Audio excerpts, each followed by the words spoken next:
இன்றைய இலக்கிய களத்திலே கவிதைகளின் கதைகள் என்ற தலைப்பிலே உரையாற்ற வந்திருக்கின்ற கவிஞர் சுப்பிரமணிய செல்வா அவர்களே, தமிழ்ச்சங்க உறுப்பினர்களே,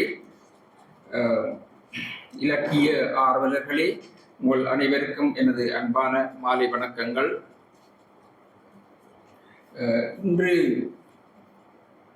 இந்த கவிதைகளின் கதைகள் என்ற தலைப்பிலே நிகழ்வு நடைபெற இருக்கின்றது உரை ஒன்று. இதிலே தலைமையாற்றும்படி என்னை பணித்திருந்தார்கள் என்றால் ஏனைய முக்கியமான பேச்சாளர்கள் என்ற ஒரு முக்கியமான நிகழ்வுக்கு போக வேண்டியிருப்பதால் அவர்கள் என்னை தலைமை தாங்கும்படி கேட்டிருந்தார்கள். அதனுடைய தலைமை தாங்குகிறேன். நான் ஒரு கவிஞனோ அல்லது கதை எழுதுகின்ற கதாசிரியரோ அல்ல. இருந்தாலும் இந்த கவிதை என்றால் என்ன, கதை என்றால் என்ன என்று நான் சற்று தேடி பார்த்தேன். என்றால் இவர் கவிதைகளின் கதைகள் என்று தலைப்பை கொடுத்திருக்கிறார். கவிதை என்றால் என்ன என்று நான் தேடி பார்த்த பொழுது அதற்கு ஒரு விளக்கம் கிடைத்தது. கவிதை என்பது மனித உணர்ச்சிகள், அனுபவங்கள் மற்றும் கற்பனைகளை அழகிய சொல்லமைப்புகள், சந்தம் மற்றும் ஓசையுடன் சுருக்கமாக வெளிப்படுத்தும் ஓர் உயர் இலக்கிய வடிவமாகும். இது உரைநடை அல்லாத உணர்ச்சி பூர்வமான மற்றும் கற்பனை நயம் மிக்க எழுத்து நடை ஆகும். இதை பற்றி கவிதைகள் நிறைய சொல்கின்றது. இதை பற்றி நான் கதைக்கவில்லை என்று நான் கூறிவிட்டேன். நான் கவிஞன் அல்ல, அது கவிஞர்களுக்கு உரிய விடயம். அடுத்து கதை என்றால் என்ன என்று ஒரு விளக்கத்தை தேடி பார்த்த பொழுது அதிலேயும் சில விடயங்கள் சொல்லப்பட்டிருந்தது. அடிப்படை கதை என்பது ஏதேனும் ஒரு நிகழ்வு, செய்தி, கற்பனை அல்லது வரலாற்றை அடிப்படையாக கொண்டு சுவாரஸ்யமாகவும் படிப்படியாகவும் சொல்லப்படும் உரைநடை இலக்கிய வகையாகும். இது மனித அனுபவங்கள், உணர்ச்சிகள் மற்றும் பாத்திரங்களின் வாயிலாக ஒரு கருத்தை வலியுறுத்துகின்றது. இப்ப கதையில முக்கிய அம்சங்களாக இருக்க வேணும் பொருள், வகை, அமைப்பு, நோக்கம். இப்ப இந்த விடயங்களை கொண்டுதான் கதை. இப்ப இங்கே உரைஞர் ஆற்ற வந்திருக்கும் பொழுது அவர் கவிதைகளை உருவாக்கும் பொழுது அந்த கவிதைக்கு ஒரு அடிப்படையாக ஒரு நிகழ்வு, ஒரு கதை இருக்கும். அந்த அந்த கதையின் அடிப்படையில தான் அவர் கவிதையை உருவாக்கி இருக்கிறார் என்று நான் எண்ணுகின்றேன். எனக்கு ஞாபகம் இருக்கின்றது, ஒரு 40-45 வருடத்துக்கு முன்பாக நான் திருவண்ணாமலையில் இருந்த பொழுது இந்தியாவிலிருந்து குமரியனந்தன் அவர்கள் வந்திருந்தார். அப்போது அவர் அரசியல்வாதியாக அல்ல, ஒரு கவிஞராக வந்து ஒரு பேருரை ஒன்று நிகழ்த்தினார். அப்போது அவர் கூறிய ஞாபகம் இருக்கிறது. கவிஞர் எப்படி உருவாகிறார் என்பதற்கு ஒரு சிறிய உதாரணம் அவர் சொன்னார். ஒரு மாலை வேளையிலே வயது நிலையை முடித்து இளைஞன் ஒருவன் தனது வீட்டுக்கு திரும்பிக் கொண்டிருக்கிறான். கிராமத்திலே திரும்பிக் கொண்டிருக்கும் வயல்வெளியால் திரும்பிக் கொண்டிருக்கும் பொழுது இருட்டி விட்டது, நிலவு வருகின்றது, வயல்வெளி இருட்டு, பசி வயிற்றை கிள்ள தொடங்குகிறது. பசி வயிற்றை கிள்ள தொடங்கும் பொழுது தாயினுடைய நினைவு வருகின்றது. வேலை முடித்து வருகின்றார். அப்போ இன்றைக்கு இரவுக்கு என்ன அம்மா சாப்பாடு செய்வார் என்பது விடிய அம்மா உளுந்து அழைத்தபடியா தெரியும். இன்றைக்கு தோசை சொல்வாண்டு அம்மாவுக்கு ஞாபகம் இருக்கும். பசியும் இருக்குது, நீல நிலவு, மண்ணு நிலவு. இப்போ அவர் சொன்னார், இந்த கவிதை அந்த அவன் பாமரன், ஆனால் அவனுக்கு வேண்டாருக்கு நிலவை பார்த்தோன்னே கவிதை வரும், பாட்டு வரும். சொன்னார், அப்போ அம்மா சொல்ற தோசை வட்ட வட்ட தோசை, அடுத்த நிலவை பார்த்தா வட்ட வட்ட நிலா, வட்ட வண்ண நிலா, வட்ட வண்ண நிலா, வட்ட வண்ண நிலா, நிலா போல தோசை. இதை போல கவிதைகள் இப்படின்னு சொல்லி அவர் சொன்னார். எனக்கு நீ ஞாபகம் இல்லை, ஆனால் இப்படித்தான் இந்த கவிதை எப்படி உருவாக தொடங்குகிறது என்று சொல்லி அவர் கூறினார். ஆனால் அது கவிதை இயற்றுவராக இருந்தால் அதற்குரிய ஆர்வம், அதற்குரிய வளம் வேண்டும். அத்தகைய நிலையிலே இன்று உரையாற்ற வந்திருக்கும் கவிஞர் சுப்பிரமணிய செல்வா அவர் ஒரு கவிஞர் என்பதற்கு அப்பால் BS செல்வரட்னம் அவர்கள் ஒரு வெற்றிகரமான தொழில் முனைவர். கடந்த 30 வருடங்களாக செயல்பட்டு வரும் செல்கோ கண்டினென்டல் நிறுவனத்தினுடைய நிர்வாக இயக்குனர். அத்துடன் சுப்பிரமணிய செல்வா என்ற பெயரில் தொடர்ந்து எழுதி வரும் இவர் ஒரு வாழ்வியல் பயிற்சியாளர், ஊக்க உரையாளர், வலைப்பதிவர் மற்றும் வலையொலி பதிவர், அதாவது யூடியூபர், மொழிபெயர்ப்பாளர், மற்றது கவிஞர். அவர் வெளியிட்டிருக்கும் நூல்கள் வந்து தொடுதூரத்தில் பிடிவானம் என்கின்ற ஒரு கவிதை தொகுதியை வெளியிட்டிருக்கின்றார். அத்தோடு அகவரிகள் வாழ்வியல் சிந்தனைகள் என்கின்ற ஒரு நூலையும் வெளியிட்டிருக்கின்றார்.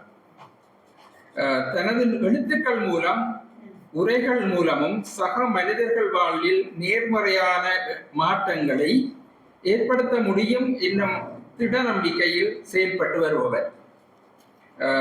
இத்தகைய ஒரு கவிஞரை இன்று அவர் கவிதைகளின் கதைகள் என்கின்ற தலைப்பிலே உரையாற்றியிருக்கிறார். அதாவது அந்த கவிதைகள் எவ்வாறு தன்னுடைய கதைகளில் அந்த கவிதைகளுக்கு பின்னால் இருக்கின்ற அந்த உருவாக்கம் பற்றிய விடயங்களை பேச இருக்கின்றார். எனவே அவரை பேச வருமாறு அன்புடன் அழைத்துக்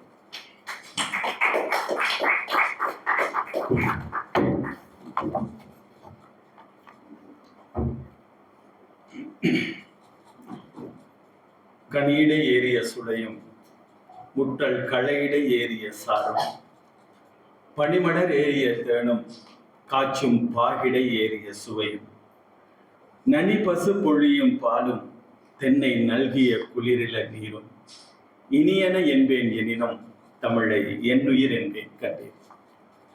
அன்னை தமிழுக்கு முதல் வணக்கம்.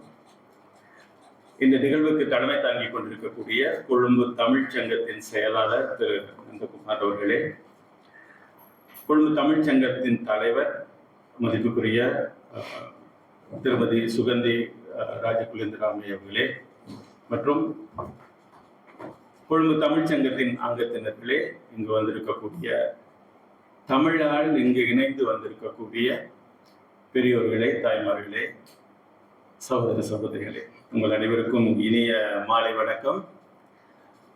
இதை ஒரு உரையாக இல்லாமல் ஒரு உரையாடலாக நாம் கொண்டு சென்றால் அடுத்து வரக்கூடிய 40 நிமிடங்கள் கொஞ்சம் உயிர்ப்புள்ளதாக இருக்கும் அப்படின்னு நான் நினைக்கிறேன்.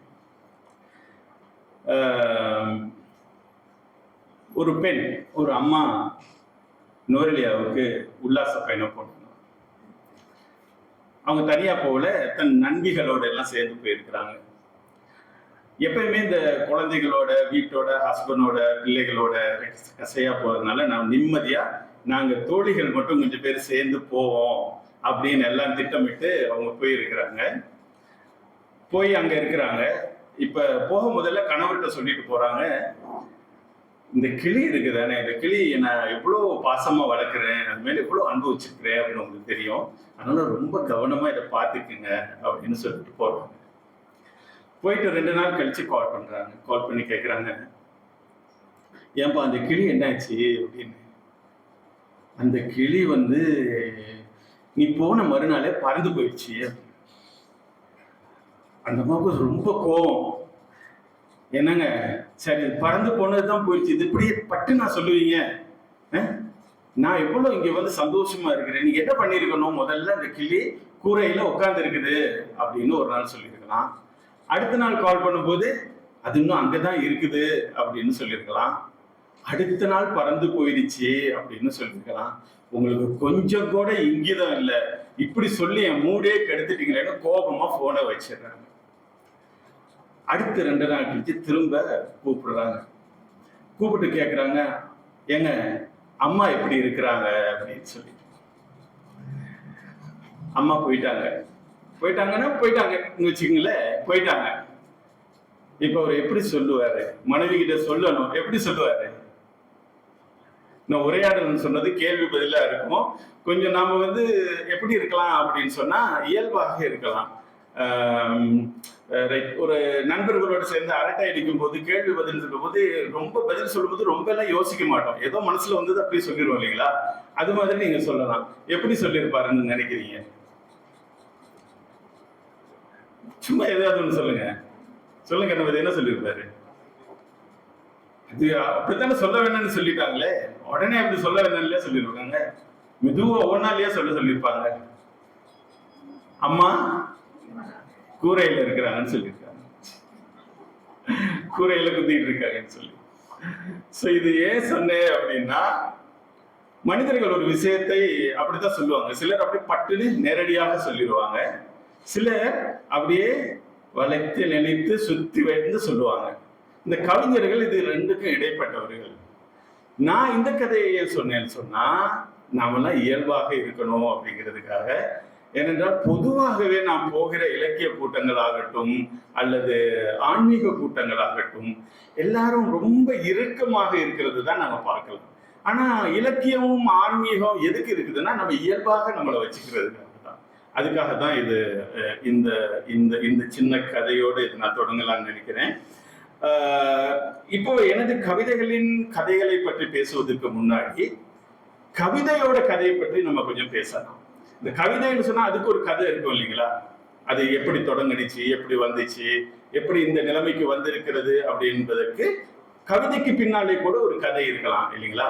அப்போ நாம அந்த கவிதையோட கதையை பத்தி பேசலாம். அப்போ நான் கேட்கிற இந்த 2 கேள்விகளை ஐயா கேட்டுட்டு பதிலும் சொல்லிட்டாரு. முதலாவது கேள்வி என்னன்னா, கவிதை என்றால் என்ன? ஐயா சொன்னாங்க, கவிதை என்பது உணர்ச்சிகளை அல்லது அனுபவங்களை அல்லது அறிவை சிந்தனைகளை நாம கொஞ்சம் சுருக்கமாக ஒரு ஒலி நயத்தோட ஒரு இசை நயத்தோட ஓசை அழகோட சொல்றது சுருக்கமாக சொல்றது கவிதை. அதே நம்ம கதை அப்படின்னு சொன்னா எப்படி சொல்றோம்னு சொன்னா கொஞ்சம் அதையே கொஞ்சம் விலாவாரியாக விரித்து உரைநடையில இன்னும் தெளிவாக இன்னும் விவரமாக சொல்றோம் இல்லைங்களா? இப்போ கதை முதல்ல தொடங்கி இருக்குமா, கவிதை முதல்ல தொடங்கி இருக்கணும்? ஐயா சொல்லுங்க. கதை முதல்ல, அதாவது மனித வாழ்க்கையில ஆரம்பம் கதையாக இருந்திருக்குமா, கவிதையாக இருந்திருக்குமா? என்னங்க? கதையா இருந்திருக்கலாம். கொஞ்சம் யோசிச்சு பாருங்க. கிட்டத்தட்ட ஒரு 10,000 வருஷத்துக்கு முன்னாடி ஒரு காட்டுல ஒரு குடிசைக்கோ அல்லது ஒரு குடிசை இருந்துச்சாலும் தெரியலப்ப அல்லது ஒரு குகைக்கு முன்னாடி ஒரு மாலை வேளையில எல்லாரும் உட்கார்ந்து இருக்கிறாங்க. நெருப்பு எரிகிறது. அங்க ஒரு மான் தோல் உரிக்கப்பட்டு அப்படியே தொங்கிக்கிட்டு இருக்குது. எல்லாம் இரவு உணவுக்கு தயாராகி கொண்டிருக்கிறாங்க. அன்று மாலை தான் அந்த ஆட்டை கொண்டு வந்திருக்கிறாங்க, கொண்டு தொங்க போட்டிருக்கிறாங்க. இப்ப இந்த ஆடு அந்த மாடு அல்லது அந்த மான் அங்க வந்த கதையை அவர் சொல்லணும். அப்பதான் அந்த இடத்துல சுவாரஸ்யமாக சுத்தி இருக்கிறாங்க. கணவன், மனைவி, பிள்ளைகள், அவங்க நண்பர்கள் எல்லாரும் கூட்டமாக இருந்து தானே உணவு இருப்பாங்க. அப்ப கதையை சொல்லணும் இல்லைங்களா? இப்ப இந்த கதையை சொல்லணும். எப்படி நாங்க போனோம், எப்படி அந்த மானை பார்த்தோம், அந்த மானை பார்க்கும்போது அது மானை நாங்க வேட்டையாடலான்னு நினைக்கும் போது அங்க ஒரு புலி வந்துச்சு. அப்ப நாங்க எப்படி பதுங்கினோம், எப்படி முதல்ல புலி அந்த இடத்துல இருந்து துரத்துனோம், எப்படி மானை பிடிச்சோம், அதை எப்படி கொண்டு வந்தோம். அப்ப அந்த மானை அதாவது அம்பால அதை எய்து அதை கொண்டு அதை தூக்க போகும் பொழுது அங்க இருந்து திடீர்னு ஒரு கிளை உடைஞ்சு விழுந்துச்சு. அது ஒரு ஒரு புலி உருமுறது போல இருந்துச்சு. அது தூக்க போனவர் பயந்து ஓடி வந்துட்டாங்க. அதுல ஒரு நகைச்சுவை இதெல்லாம் சொல்லி ஒரு அழகான ஒரு கதையை சொல்லியிருப்பாருங்க இல்லையா? இப்போ மனித இயல்புங்கிறது மனிதனுடைய தொடர்ந்து இருக்கக்கூடிய ஒரு விஷயம் என்னன்னு சொன்னா ஈகை, பகிர்ந்துள்ளது, மற்றவர்களுக்கு கொடுத்தல். நம்ம எப்பயுமே இருக்கிற ஒரு பெற்றோர்களாக நாம நினைக்கிறது என்ன அப்படின்னு சொன்னா, நாம பட்ட கஷ்டம் பிள்ளைகள் படக்கூடாது அப்படின்னு சொல்லி. அப்ப அதே போல இந்த முன்னோர்கள்லாம் என்ன நினைப்பாங்க அப்படின்னு சொன்னா, மனித இயல்பு தனக்கு நேர்ந்த நல்லவை கெட்டவைகள் அதனால் தான் பெற்ற படிப்பினைகளை அடுத்து வரக்கூடிய தலைமுறைகளுக்கு நாம கடத்தணும் அப்படின்னு நினைப்பாங்க. அப்ப இதை எப்படி கடத்துறது அப்படிங்கிற ஒரு இது அந்த கதைகளை நம்ம கடத்தணும். ஏன்னா நான் பட்ட கஷ்டம் அடுத்த தலைமுறை படக்கூடாது அப்படிங்கிறதுக்காக. இப்போ இதை கடத்துவது என்பது எப்படி சொல்லலாம் அப்படின்னா, ஆரம்பத்துல எழுத முடியாது, எழுத்துகள் இல்லை, அப்போ எழுதுறதுக்குண்டான வாய்ப்புகள் இல்லை. அப்ப என்ன சொல்லணும், அடுத்த தலைமுறைகளுக்கு இது செவி வழியாக போய் வாய் வழியாக தொடர்ந்து கொண்டு போகணும் இல்லைங்களா? அப்ப இதையே நாம ஒரு வசனமாக சொல்லி வசனமாக நாம மனனம் செய்து மனப்பாடம் செய்து அடுத்த தலைமுறைக்கு கொண்டு போறதுங்கிறது ரொம்ப ரொம்ப கஷ்டமான விஷயம். அப்ப இதை இலகுவாக கொண்டு போகணும்னு சொன்னா அதுக்கு ஒரு வழிமுறை, அதுக்கு ஒரு நடைமுறை, அதுக்கு ஒரு உள்ளடக்கம் கொண்ட ஒரு விஷயம் தேவைப்படும் பொழுது அங்க பாடல்கள் உருவாகுது. இதையே பாடலாக நாம சொன்னோம்னு சொன்னா அது இலகுவாக நம்மால என்ன பண்ண முடியும், மனனம் செய்து அடுத்த இதுகளுக்கு கொண்டு போகலாம் இல்லைங்களா. அப்போ இந்த பாடல்கள் இன்னும் கொஞ்சம் சில கட்டமைப்புகள் ஒழுங்கமைப்புகளோட சேர்ந்து கவிதைகளாக பரிணமிக்கிறது. அப்போ அது அவசியமாக இருந்தது, அது காலத்தின் கட்டாயம். எழுத்து வடிவங்கள் வந்த பிறகு கூட எல்லோராலும் எழுத்தாணிகளை கொண்டோ அல்லது ஓலைச்சுவடிகளை கொண்டோ எழுதுவதற்கான வசதி வாய்ப்புகள் இல்லாததுனால பெரும்பாலான மக்கள், பெரும்பாலான கதைகள் எப்படி போனுச்சு அப்படின்னா இந்த மாதிரி செவி வழியாக சொல்லப்பட்டு கேட்கப்பட்டு திரும்ப திரும்ப வாய் வழியாக சொல்லுவதற்கு கவிதையும் பாடல்களும் காரணமாக இருந்துச்சு. இப்ப காலப்போக்கில் என்ன நடக்கிறது அப்படின்னா கல்வி பரவுகிறது, எல்லாரும் கல்வி கற்கக்கூடிய ஒரு சூழ்நிலை வருகிறது, எழுதும் வசதிகள் அதிகரிக்கின்றன, அச்சு தொழில் வருகிறது. அதன் பிறகு என்ன வருகிறது, இந்த தொடர்ந்து நீங்க கவிதைகளே சொல்லும் பொழுது நீங்க ஒரு சுருக்கமாக குறிப்பிட்ட ஒரு இதுல தான் சொல்லணும். இதையே பெரிதாக விலாவாரியாக சொல்ல வேண்டும் என்றால் இப்போ நமக்கு உரைநடை தேவைப்படுகிறது. நீ செவி வழியாக இது கொண்டு செல்லப்பட தேவையில்லை, எழுத்து மூலமாக நூல்கள் மூலமாக கொண்டு போகலாம், அச்சு மூலமாக கொண்டு போகலாம். அப்படிங்கிற பொழுது இந்த உரைநடைகள் வகைகள், எழுத்துகள், கதைகள், மற்றது சிறுகதைகள், நாவல்கள், கட்டுரைகள் அப்படிங்கிற இந்த உரைநடை போக்கு ஆரம்பிச்சுட்டு வருது. சரிங்களா. அடுத்து இப்ப இந்த தமிழ் கவிதைகள் அப்படின்னு நம்ம எடுத்துட்டோம்னா தமிழ் கவிதைகள் எப்படி ஆரம்பத்துல இருந்துச்சுன்னு சொன்னா ஒரு யாப்பிலக்கணத்துக்கு உட்பட்டு மரபுல ஒரு குறிப்பிட்ட மரபுலே அந்த மரபு கவிதைகளாக அது இருக்கணும்ங்கிறது இருந்துச்சு. அப்போ அதுல இருக்கக்கூடிய ஒரு சிக்கல் என்னன்னு சொன்னா அதை இயற்றுவதற்கும் அல்லது அதை பின்பற்றுவதற்கும் நீங்கள் ஓரளவு நன்கு கல்வி கற்றவர்களாகவும் அதை பாண்டித்யம் மிக்கவர்களாகவும் எழுதுவதற்கான பாண்டித்யம் இருக்கணும், அதை வாசித்து புரிந்து கொள்வதற்கான பாண்டித்யமும் நம்ம இருக்க வேண்டிய கட்டாயம் இருந்துச்சு. ஆனால் இப்போ மக்கள் பெருகி கொண்டு போகிறார்கள், நிறைய பேர் வந்துட்டாங்க, எல்லோரும் கற்றவர்கள் அல்ல, எல்லோரும் பாண்டித்யம் பெற்றவர்கள் அல்ல. இப்போது என்ன, எல்லோருக்கும் அது கவிதை தேவையாக இருக்க வேண்டிய ஒரு காலகட்டம் வருகிறது. ஏனென்றால் இந்த மரபு கவிதைகள் அரண்மனையிலே அரியாசனமிட்டு அமர்ந்திருக்கிறது. இப்போ இதுக்கு மாற்றாக ஒரு புதிய வடிவம் பிறக்கிறது, அதுதான் புது கவிதைகள் அப்படிங்கிற ஒரு மதிப்பு. அப்போ புது கவிதை என்ன செய்யுது என்றால் அரண்மனையிலே அமர்ந்திருந்த அந்த கவிதையை சாதாரண மக்களின் வீடுகளுக்கு கொண்டு சேர்க்கிறது. இப்போ அதுல உங்களுக்கு ஒரு அமைப்பு தேவையில்லை, உணர்ச்சிகள் மட்டும் இருந்தால் போதும், அதை எப்படி வேண்டுமானால் நீங்கள் சொல்லலாம் அப்படிங்கிற ஒரு முறை விடுகிறது. அப்போ புது கவிதை இங்கே பூக்க தொடங்குகிறது. தமிழை பொறுத்தவரையிலே மகாகவி பாரதியார், அமெரிக்க கவிஞர் வால்ட் விட்மன் அவர்களின் அந்த புதிய எழுத்து நடை, புதிய புரோஸ், புதுவிதமாக எழுதுவதை அந்த வடிவத்தால் ஈர்க்கப்பட்டு தமிழில இந்த புது கவிதை என்கின்ற முறையை அறிமுகப்படுத்துகிறார். அது கொண்டு வரும்போது அவர் சொல்லுகிறார், சுவை புதிது, பொருள் புதிது, வளம் புதிது, சொல் புதிது, சோதிமிக்க நவகவிதை. இந்த புது கவிதை எப்படிப்பட்டது என்றால் சுவை புதிதாக இருக்கிறது, பொருள் புதிதாக இருக்கிறது, வளம் புதிதாக இருக்கிறது, சொற்கள் புதிதாக இருக்கின்றன. இது எல்லா இடத்துக்கும் பரவி எல்லாராலும் படைக்கவும் முடிகிறது, எல்லாராலும் கற்று புரிந்து கொள்ளவும் முடியக்கூடிய ஒரு விஷயங்களாக இருக்கிறது. இந்த புது கவிதையோட மிகப்பெரிய பலமே அதனுடைய எளிமை தான். அதனால எல்லோராலும் புரிந்து கொள்ளக்கூடியதாக இருப்பதும் அதை பின்பற்றக்கூடியதாக இருப்பது தான் அதனுடைய பெரிய பலம். ஏன்னா எளிய வதங்கள், எளிய சந்தம், தெளிவுறவே அறிந்திடுதல், தெளிவு தர மொழிந்திடுதல் என்று யாப்பு முறையில புதிய கவிதையை பத்தி பாரதி சொல்றாரு. அப்போ பாரதியில தொடங்கிய இந்த புது கவிதை பாரம்பரியம் பாரதிதாசன், அப்புறம் நா. பிச்சமூர்த்தி, அப்புறம் கண்ணதாசன் அவர்கள், வைரமுத்து, இப்படியே தொடர்ந்து இன்று பல்லாயிரக்கணக்கான கவிஞர்கள் இருந்து கவிதைகளை படைத்துக் கொண்டிருக்கிறார்கள், அடியேன் உட்பட. சோ இந்த புது கவிதை மரபு கவிதைக்கு எதிரியா அப்படிங்கிற ஒரு கேள்வி, விவாதம் எப்பயுமே இருந்து கொண்டிருக்கக்கூடிய ஒரு விஷயம். நிச்சயமாக இல்லை. புது கவிதை என்பது மரபு கவிதையின் வாரிசு.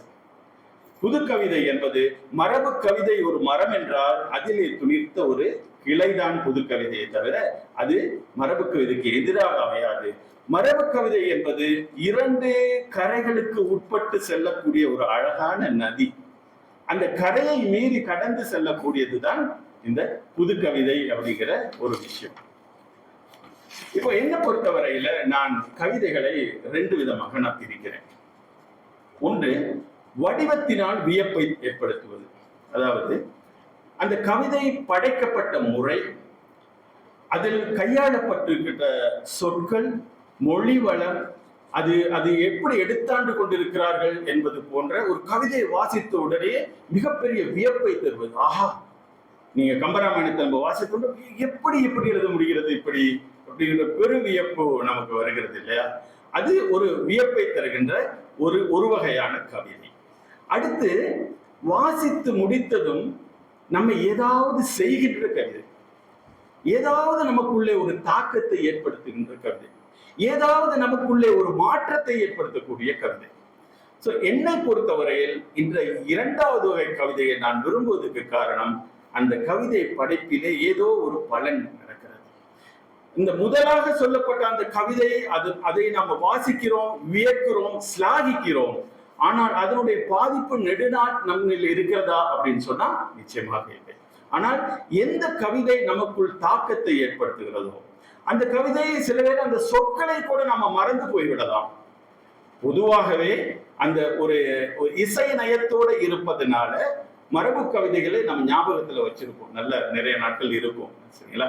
ஆனால் புது கவிதைகள் அந்த அந்த இசை நயம், ஓசை நயம் குறைவாக இருப்பதனால், அங்கே உணர்வுகளுக்கு முக்கியம் கொடுப்பதனால் உணர்வுகள் நிலைத்திருக்கும். பல வேளைகளை நம்ம சொற்களை கூட மறந்து போயிடுவோம்.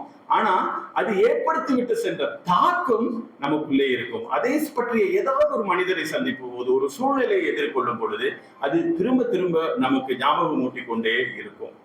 அப்போ இந்த கவிதையை எதையாவது மனுஷனுக்கு செய்யணும் அப்படின்னா அது எது வேண்டுமானாலும் இருக்கலாம்.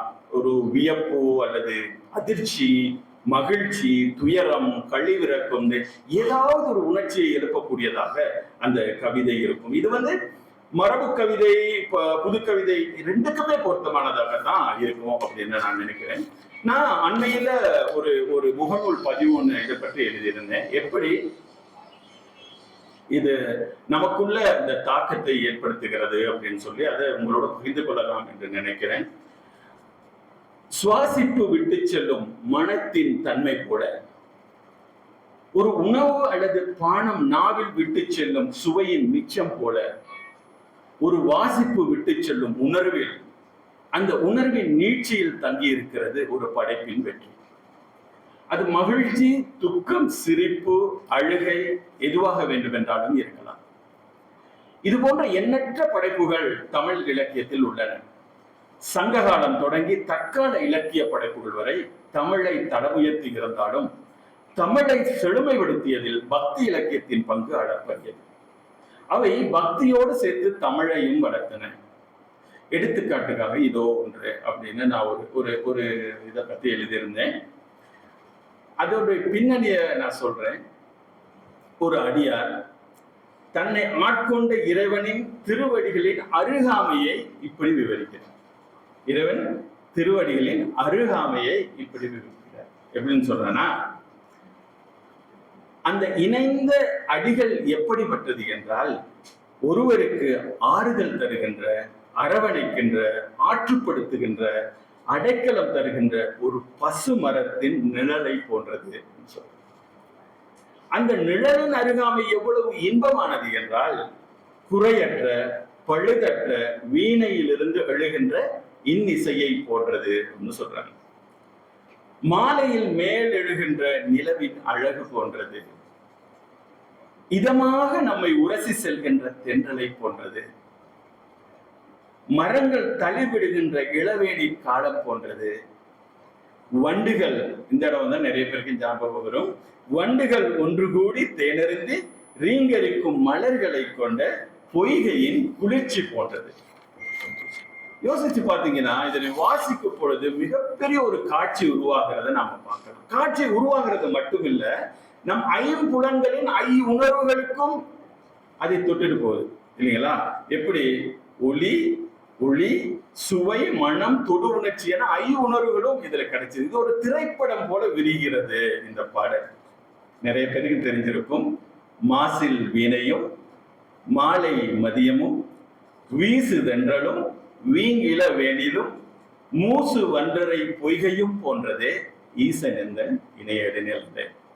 இப்ப சைவ சமயத்தை சாராதவர்கள் கூட, தமிழை நேசிக்கின்ற பிற மதத்தவர்கள் கூட இது போன்ற பக்தி இலக்கியத்தில் மிளிரும் தமிழன் அழகை நிச்சயமாக ஆராதிப்பார்கள். அப்போ இது ஒரு ஒரு ஒரு படைப்பு என்ன செய்ய வேண்டும் என்றால் அவனுக்கு ஏதாவது ஒரு விதத்திலே தொட்டுவிட்டு செல்ல வேண்டும். இது இது ஒரு மரபு கவிதை அப்படின்னு நம்ம வச்சுக்கிட்டோம்னு சொன்னா, இதே புது கவிதையில கூட இல்லைன்னு சொல்லாம இல்லை. நிறைய புது கவிதைகள்ல சில 2 வரிகளிலே வரக்கூடிய கவிதைகள்ல கூட மிகப்பெரிய ஒரு விஷயத்தை, மிகப்பெரிய ஒரு மன எழுச்சியை மன உணர்வை தூண்டிவிட்டு போற நிறைய கவிதைகள் இருக்கிறது அப்படின்னு சொல்லி நான் முத்துக்குமார் அவருடைய ஒரு கவிதையை நான் உங்களோட பகிர்ந்து கொள்கிறேன். இந்த முத்துக்குமார கவிதைகளின் ஒரு சிறப்பு என்ன அப்படின்னு சொன்னா, அது ரொம்ப சாதாரணமாக தொடங்கி மெதுவாக வேகம் எடுத்து திடீர்னு போய் உச்சத்தை தொட்டு ஒரு வியப்பை நமக்குள்ள விட்டுட்டு போயிடும். அது என்ன சொல்ல வருது என்றே தெரியாது. இந்த தூர் அப்படிங்கிற ஒரு கவிதை, இந்த கவிதைக்கு பின்னாலேயும் ஒரு கதை இருக்கிறது. என்னென்றால், இந்த கவிதையை வாசித்த எழுத்தாளர் சுஜாதா அவர்கள் ஒரு சின்ன இலக்கிய கூட்டத்திலே முத்துக்குமார் இருக்காரு, அவரை மேடைக்கு அழைத்து இந்த கவிதையை பாராட்டி மெச்சி அவருக்கு ஒரு சின்ன பரிசு கொடுத்திருக்கிறாரு. அதுக்கு பிறகுதான் முத்துக்குமார் அவர்கள் வெளி உலகத்துக்கு கொஞ்சம் கொஞ்சமாக தெரிய தொடங்கின ஒரு கவிஞராக இருந்தார். அப்போ முத்துக்குமார் என்ற இந்த தூர் என்ற இந்த கவிதையில இப்படி சொல்றாரு. இதுல காட்சிகளை நம்ம பார்க்கலாம். வேப்பம்பூ மிதக்கும் எங்கள் வீட்டு கிணற்றில் தூர்வாரும் உச்சையும் வருடத்துக்கு ஒரு முறை விசேஷமாய் நடக்கும். வேப்பம்பூ மிதக்கும் எங்கள் வீட்டு கிணற்றில் தூர்வாரும் உற்சவம் வருடத்துக்கு ஒரு முறை விசேஷமாய் நடக்கும். ஆழ் நீருக்குள் அப்பா முங்க முங்க அதிசயங்கள் மேலே வரும். கொட்டாங்கச்சி, கோழி, கரண்டி, கட்டையோடு உள்விழுந்த துருப்பிடித்த ராட்டினம், வேலைக்காரி திருடியதாய் சந்தேகப்பட்ட வெள்ளி டம்ளர். இந்த ஒரு வரியிலேயே ஒரு கதை இருக்கிறீங்களா? ஒரு வேலைக்காரி இருந்தாங்க, இந்த வீட்டுல ரொம்ப நாளா இருந்தாங்க, நம்பிக்கைக்குரியவராக இருந்தாங்க, ரொம்ப நல்ல வேலைக்காரி. திடீர்னு வீட்டுல ஒரு நாள் டம்ளர் காணாம போயிருச்சு. நாங்க வீட்டுல எல்லா இடத்துலயும் தேடினோம், காணா. எப்படி, யார் இதை எடுத்துட்டு போயிருக்கா? நம்ம வீட்டுல உள்ளவங்க மட்டும்தான் இருக்கிறாங்க, நம்மளையும் மீறி இங்க இருக்கிறது இந்த வேலைக்காரி மட்டும்தான். இந்த வேலைக்காரி இதை எடுத்துட்டு போயிருக்கலாம் இல்லையா அப்படிங்கிற ஒரு சந்தேகம் வருது. திடீர்னு ஒரு நாள் இது கிணற்றுல இருந்து கிடைக்குது. அப்போ இந்த வேலைக்காரி மேல நம்ம அபாண்டமா பழி சொன்ன என்ன சொல்ல வரேன்னா, இந்த ஒரு வரியிலையும் ஒரு கதை இருக்கிறது இல்லைங்களா? அப்போ வேலைக்காரி திருடியதாய் சந்தேகப்பட்ட வெள்ளி டம்ளர், சேற்றில் கிளறி எடுப்போம் நிறையவே, சேருடா சேருடா என அம்மா அதட்டுவாள். என்றாலும் சந்தோஷம் கலைக்க யாருக்கு மனம் வரும்? பகை வென்ற வீரனாய் தலைநீர் சொட்ட சொட்ட அப்பா மேலே வருவார். இது கிளைமேக்ஸ். இப்ப வருது கிளைமேக்ஸ். இதெல்லாம் சாதாரண இது. இன்று வரை அம்மா கதவுகளின் பின்னிருந்துதான் அப்பாவோடு பேசுகிறார். கடைசி வரை அப்பாவும் மறந்தே போனார் மனசுக்குள் தூரெடுக்க. இதை வாசித்து முடிச்சோன்னா நமக்கு என்ன நடக்குது? மை காட், இவர் எங்க கொண்டு போய் எங்க நிறுத்தி வச்சிருக்கிறாரு, என்ன சொல்ல வந்தாரு? சாதாரண ஒரு விஷயத்தை சொல்லி கொண்டு வந்து இதுதான் இந்த கவிதையோட தன்மை. இந்த கவிதை கொடுக்கிற ஆச்சரியம், வியப்பு எல்லாமே. எல்லா கதைகளுக்கும் பின்னாலும் கவிதை இல்லாமல் இருக்கலாம். ஏனென்றால் கதைகள் பின்னால் கவிதைகள், ஆனால் கதைகள் பல கவிதைகளின் உருவாக்கத்துக்கு காரணமாக இருக்கலாம். சொன்ன கதைகளை வாசிக்கிறோம், அதனால் ஏற்படுற பாதிப்பு, தாக்கம், அதனால் இருக்கக்கூடிய மன எழுச்சி, வேதனை அல்லது வியப்பு, சந்தோஷம், இது எது வேண்டானாலும் இன்னொரு கவிதை ஒன்று உருவாகுவதற்கு காரணமாக இருக்கலாம். பொதுவாகவே ஒரு படைப்பு இன்னொரு படைப்பை உருவாக்கக்கூடிய ஆற்றல் மிக்கதாக இருந்தால் அது மிகவும் சிறப்பானதாக இருக்கலாம். ஆனால் பெரும்பாலும் எல்லா கவிதைகளுக்கும் பின்னாலும் கதைகள் இருக்கும். எல்லா கவிதைகளுக்கும் பின்னாலும் ஏதாவது ஒரு வரலாறு, ஒரு காரணம், ஒரு கவிதை இருக்கும் அப்படின்னு சொல்லி, இப்போது எனது சில கவிதைகளுக்கு பின்னால் உள்ள கதைகளை பார்க்கலாம். சரி சரி பார்க்கலாம். சரி, எங்க இருந்து தொடங்கலாங்க? என்ன உணர்வுல இருந்து தொடங்கலாம்? மனிதனின் அடிப்படை உணர்வு, எல்லாருக்கும் இருக்கக்கூடிய உணர்வு. என்ன உணர்வு? மகிழ்ச்சி. காதல். சரி, காதல்ல இருந்து தொடங்கலாம். இந்த காதல் கவிதைகளுக்கு பின்னால கதைகள் இருக்கணுங்கிற வேண்டிய அவசியம் இல்லை. காதல்னாவே அது ஒரு கதை தான். காதல் என்றாலே ஒரு கவிதை. ஏனென்றால் காதலினால் மானுடற்கு கவிதை உண்டாம், கானம் உண்டாம், சிற்ப முதற் கலைகள் உண்டாம், ஆதலினால் காதல் செய்வி உலகத்தீரேன்னு ஒருத்தர் ஒரு மீசக்காரர் சொல்லிட்டு போயிருக்கிறார் இல்லைங்களா? அப்போ நம்ம காதலிலே இருந்து ஆரம்பிக்கலாம். இந்த கவிதையின் தலைப்பு இடம்பெயர்வு. ஒரு மலர்வனத்தின் மொத்த சுகந்தத்தையும் சுமந்து கொண்டிருக்கிறது நீ விட்டு சென்ற மல்லிகையின் ஒற்றை இதழ். ஒரு மலர்வனத்தின் மொத்த சுகந்தத்தையும் சுமந்து கொண்டிருக்கிறது நீ விட்டு சென்ற மல்லிகையின் ஒற்றை இதழ். பரந்த பின்னும் விரல்களில் ஒட்டியிருக்கும் பட்டாம்பூச்சியின் நிற துகள்கள் போல் உரசி சென்ற உன் தாவணியின் வண்ணங்கள் என் மேனி எங்கும். உன் ஓர விழி பாய்ச்சிய வெளிச்சத்தின் பிரவாகத்தில் புலர்ந்தே கிடக்கின்றன என் பொழுதுகள். ஓயாது ரீங்கரிக்கும் உன் கொலுசொலியின் நாதத்தில் கிறங்கி கிடக்கின்றன என் செவிகள். நான் வறண்ட பின்னும் நீர் அருந்த மறுத்து நீ தந்த தேநீர் சுவையில் திளைத்திருக்கிறது என் நான். எனதான சித்திரங்கள் அத்தனையும் அழிக்கப்பட்டு உன்னுருவம் மட்டுமே வியாபித்திருக்கிறது மனவெளி எங்கும். எனதென்று சொல்ல என் உயிரை மட்டுமே மிச்சம் விட்டாய். அரை நிமிட அருகாமையில் உன்னை விட்டுவிட்டு என்னை எடுத்து செல்லும் மாய வித்தையை எங்கு கற்றாய்? இது காதல். காதலில் வந்தா அப்புறம் தோல்வின்னு ஒண்ணு இருக்கும் இல்லைங்களா? சோ காதலில் தோல்வியிட்டு இப்ப ஆண்களையே வெறுக்கக்கூடிய ஒரு பெண் இருக்கிறான்னு வைங்க. காதல்ல தோல்வி விட்டாங்க, ஆண் குலத்தையே வெறுக்கிறது ஒரு பெண். இப்போ அந்த பெண்ணுகிட்ட ஒருவன் தன் காதலை சொல்ல முயற்சிக்கிறான். ஆனா அந்த பெண் தான் ஏற்கனவே கண்ட தோல்வியினால் ஆண்கள் அத்தனை பேரையும் வெறுப்பதனால அந்த காதலை ஏற்றுக்கொள்ள மறுக்கிறார். அப்போ அந்த பெண்ணிடம் இவன் காதல்னா என்ன அப்படின்னு சொல்றான். காதல் எனப்படுவது யாதெனில், பாலையில் புனல் தேடும் அறிவெளியாய், பாலையில் புனல் தேடும் அறிவெளியாய் உன் மனவெளியில் ஈரம் தேடி திரிகிறேன். முட்டாளாய் இருப்பது புத்திசாலித்தனம் என்று உன்னை பின்தொடரும் பொழுதுகளில் சமாதானம் கொள்கிறேன். நான் முட்டாளதான் இருக்கிறேன், ஆனா உன்னை பின்தொடர்றதுனால அது ஒரு புத்திசாலித்தனம்னு நான் நினைக்கிறேன். முட்டாளாய் இருப்பது புத்திசாலித்தனம் என்று உன்னை பின்தொடரும் பொழுதுகளில் சமாதானம் கொள்கிறேன். வறள் நிலங்களில் ஆழ்துளை கிணறு தோண்டுபவனின் நம்பிக்கை என என்னுள் ஊட்டிருக்கும் காதல் சுனை உன்னை ஈரப்படுத்த எடுக்கும் பிரயத்தனங்கள் யாவும் பாறையில் பெய்த பெருமழையாய் பயின்று போகின்றன. தன் காயங்களை பாதுகாக்கும் யாசகன் என என்றோ ஒரு காதல் விபத்தில் பட்ட காயங்களை அடைகாத்து கழிவிறக்கத்தில் களி கொள்கிறாய். இது செல்ஃப் சாட்டிஸ்பேக்ஷன். நீங்களே உங்க கழிவிறக்கத்திலே நீங்க சந்தோஷப்பட்டு கொண்டிருக்கிறாய். உன்னை சுற்றி நீ எழுப்பி இருக்கும் தீச்சுவர் கொண்டு அன்பு சுமந்து வரும் ஆண் விற்றுகளை பழித்திருக்கிறாய். அறிந்திடு பெண்ணே, இலையுதிர் காலத்தில் நிர்வாணமான மரம்தான் வசந்த காலத்தில் புத்திலை போர்த்துக் கொள்கிறது. இருளில் ஒளிந்திருக்கிறது விடியல். இயற்கையை மறுதளிக்கும் உன் பிரயத்தனங்கள் அத்தனையும் பொய்த்து காதல் எனப்படுவது உதிரும் மலர் அல்ல, முறிந்த பின்னும் துளிர்க்கும் கிளையென நீ அறியும் ஒரு நாளில் எனது காதலும் எனது காத்திருப்பும் அர்த்தம் பெறும் அப்படின்னு அந்த பெண்ணுகிட்ட அவர் சொல்றாரு. இப்போ காதல்னா தோல்வி நிச்சயமாக இருக்குது இல்லையா?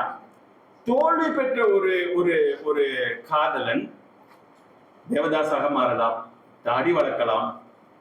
ஆனால் இவன் கொஞ்சம் நேர்மறையான, பொதுவாகவே நான் நேர்மறை கவிதைகளை எழுதுவதற்கோ நேர்மறையான விஷயங்களை பேசுவதற்கே விரும்புறதுனால இவன் ஒரு நேர்மறையான காதல். அவன் புது விதி அப்படின்னு ஒரு கவிதை சொல்றான். எந்த மரத்தடியிலும் கண்மூடி தியானிக்கவில்லை, ஆயினும் திடீர் தெல்லறிவு. ஒரு முள்ளின் கீறலால் எல்லா ரோஜாக்களையும் வெறுப்பதா? காதல் தோல்வி அடைஞ்சிடுச்சு, ஒரு முள்ளு கீறினதுக்காக எல்லா ரோஜாக்களையும் நம்மால வெறுக்க முடியுமா?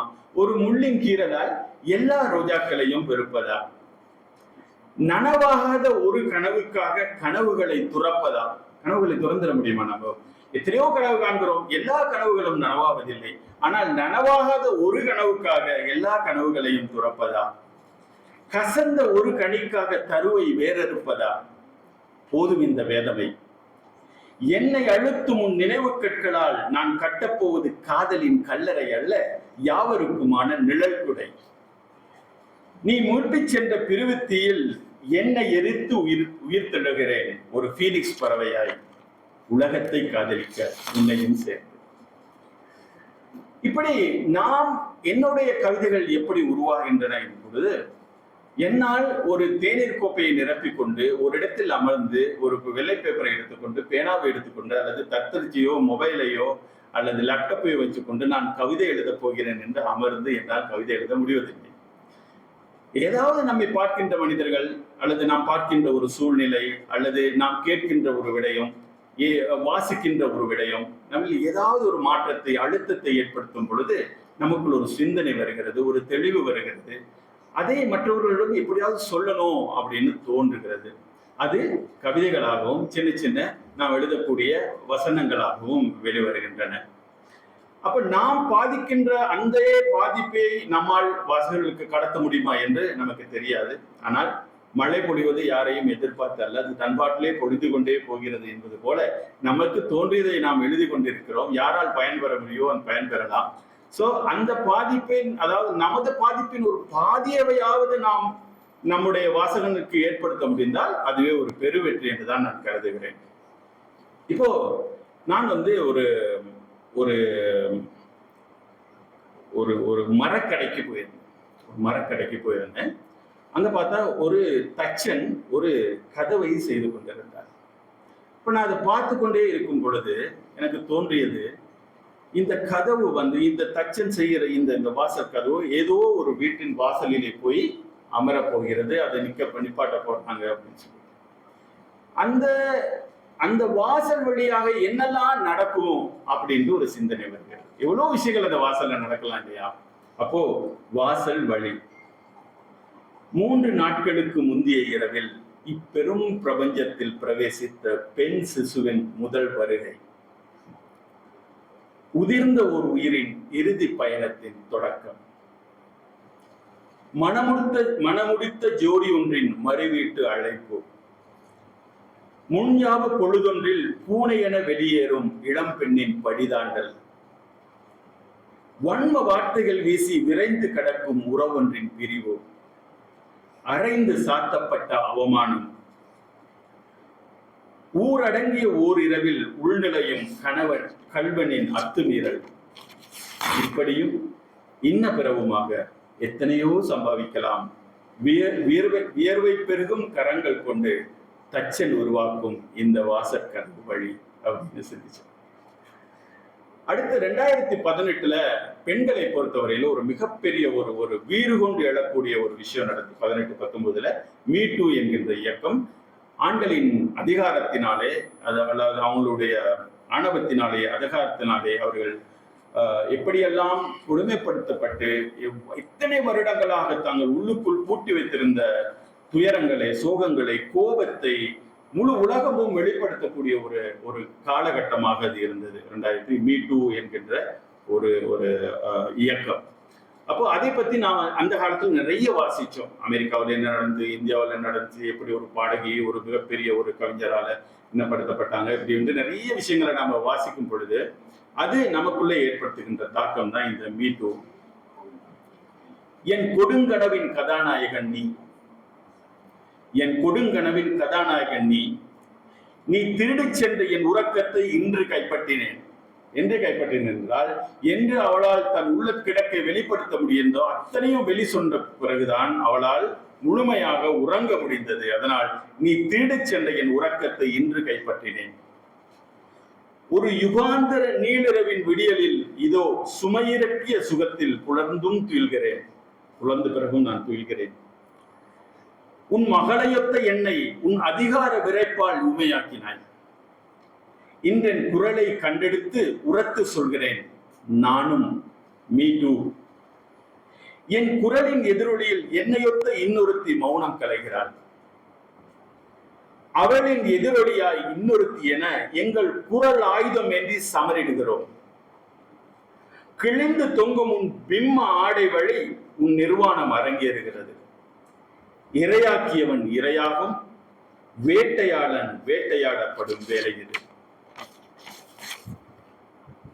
நான் ஆரம்ப காலத்துல எழுதின ஒரு கவிதை, கிட்டத்தட்ட ஒரு 22-23 வயசு இருக்கும்னு நினைக்கிறேன். நான் ஊர்ல இருந்து கண்டிக்காங்கால ஒரு ஊர்ல இருந்து நான் கொழும்புக்கு வந்து செல்லும் திசை தெரியாமல் தட்டு தடுமாறி கொண்டிருக்கிற ஒரு காலகட்டம். இளைஞனாக என்ன செய்வது, எங்கு போவது, யாரிடம் கேட்பது, எல்லோருடையும் பேசுவதற்கு பயம், அச்சம், எல்லோருடையும் பேசி பழக்கம் இல்லை. ஒரு அப்படிப்பட்ட ஒரு சூழ்நிலையிலே பின்னணியில வாழ்ந்த பொழுது நிறைய தயக்கங்கள் நமக்கு இருக்குது, வெளிவர முடியாமல் இருக்கின்றது. ஆனால் ஒரு கவிஞனுக்கோ அல்லது ஒரு கலைஞனுக்குள்ள இருக்க அவன் 2 மனிதனாக இருப்பான். ஒண்ணு அந்த துயரை படுபவன், இன்னொருவன் அந்த துயரத்தை பார்த்து கொண்டிருப்பவன். அந்த துயரத்தை பார்த்து கொண்டிருப்பவன் அந்த துயரப்படுவனுக்கு ஏதாவது சொல்ல விரும்புகிறான். அது அவனை போன்ற துயரப்படுவர்களுக்கு அல்லது கலங்கி நிற்பவர்களுக்கு ஒரு வழிகாட்டியாக இருக்கும். அப்போ கிட்டத்தட்ட இது வந்து 1985 எழுதின கவிதை, ரொம்ப காலத்துக்கு முன்னாடி. ரொம்ப காத்திருப்புகள். ஏழ்மை அமாவாசை நிரந்தரத்தில் இன்ப அள்ளி மலரா வாழ்க்கை தீவின் வாசிக்கவன். சோகங்களையே சுமந்து சுமந்து இதய தோள்களை இரும்பாக்கி கொண்டவன். கனவுகளிலேயே வாழ்வதால் நனவுகளை நிராகரித்து நாட்களை தவறவிட்டவன். இளமன குரங்கு ஆசை கிளைதாவும், நிஜக்கனி என்னவோ நீள் தூரத்தில் தெரியும். மாயை என்று மறுதளிக்க மகான் இல்லை இவன். எட்டா பழம் என்று எட்டி போகவும் தயாரில்லை. உண்மைகளை தரிசிக்க கூட உள்ள சோம்பலில் தைரிய தேவதைக்காய் தவம் இருப்பவன். தடங்கள் அலைகளுக்கு தயங்கி தயங்கி கரைமேல் காத்திருப்பதால் காலம் காத்திருப்பதில்லை. நண்பனே, நீந்த தெரியாத நீரை வெறித்திருப்பதை விட துணிந்து தாவி தோற்று போவது மேல். நீச்சலை 2 வகையாக கற்றுக்கொள்ளலாம். முறையாக யாராவது கூட்டிக் கொண்டு போய் சொல்லிக் கொடுத்து கற்றுக்கொள்ளலாம், அல்லது தள்ளிவிடப்பட்டு வேறு வழி இல்லாமல் கற்றுக்கொள்வோம். நிறைய பேரு வாழ்க்கை என்கின்ற இந்த கடலிலே, வாழ்க்கை என்ற குளத்திலே இப்படிதான் நம்ம நீச்சலை கற்றுக்கொண்டிருக்கிறோம், இல்லைங்களா? அடுத்து நம்ம ஒரு இடத்துக்கு போறோம். நாம என்ன செய்யறதுன்னு தட்டு தடுமாறிக்கிட்டு இருக்கிறோம். யாரோ வந்து ஒருத்தர் நமக்கு உதவி பண்ற, நம்ம ரொம்ப கஷ்டத்துல இருக்கிறோம், முன்பின் தெரியாத எதிர்பாராத ஒருத்தர் வந்து நம்மளோட உதவி செய்யறாரு. இப்படி நல்ல மனிதர்கள் நல்ல உதவிகள் எல்லாம் செய்யும் போது நமக்கு என்ன நடக்குங்க? எதிர்பாராத ஒருத்தர் வந்து உதவி செய்யும் போது நமக்கு என்ன வருங்க? கண்கள் கலங்கும், இல்லைங்களா? அப்போ அதை ஒரு கவிதையாக நான் சொல்ல முயன்றிருக்கிறேன். அது வந்து ஆனந்த அழுகை.